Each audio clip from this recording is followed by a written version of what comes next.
morning. Ngayon, gagawa tayo ng karak chai. Kumbaga, sa Arabic, karak chai ang tinatawag dito. Ito yung mga ingrediente niya. Cinnamon powder. Tapos, yung ano nila, yung tea. Tinatawag na tea. Ito ang tinatawag na tea, alwasa tea. Tapos, ito, at saka ito, parehas lang sila, dalawa, parehas lang sila. Tapos, maglalagay tayo ng gatas, powder milk. I-mix natin siya dito, ha? Wait lang. Ganito siya, guys. Maglalagay tayo konti dito. Kumbaga, isang spoon yan. Tapos, maglalagay tayo ng chai. Wait.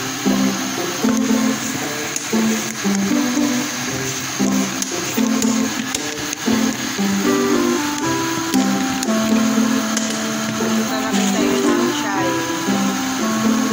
1 spoon.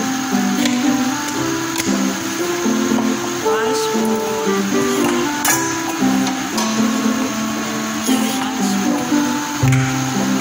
Tapos, gatas. Gatas. 4 na spoon.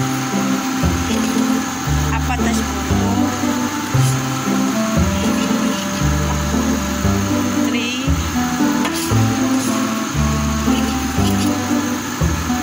4. 4 na spoon siya, guys, ha? Pagkatapos, ilalagay natin ng maliit na tubig. Bale, 2 cups. Ito yung gatas na, ito gatas ng alaga ko. Breakfast na. Breakfast na. Ito yung alaga ng gatas. Ito yung ano, gatas. Tapos, ihalo natin siya. Ihalo natin siya, guys, ha? Hanggang mag-mix siya. Mix. Ihalo natin siya hanggang mag-ano siya, mix siya. Tapos ilagay natin sa apoy.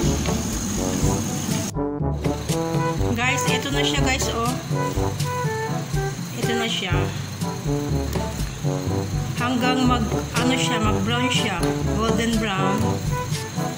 Tanggalin na natin ito. Ilagay sa matara, kumbaga sa thermos. Sabi nila, ano daw to? Gamot daw yun mga ingrediente nito. Sabi ng amo ko, gamot daw to. Yung inahalo-halo nila lahat, mga ingrediente, gamot daw yun sa kanila, sabi ng amo ko. Masarap naman siya.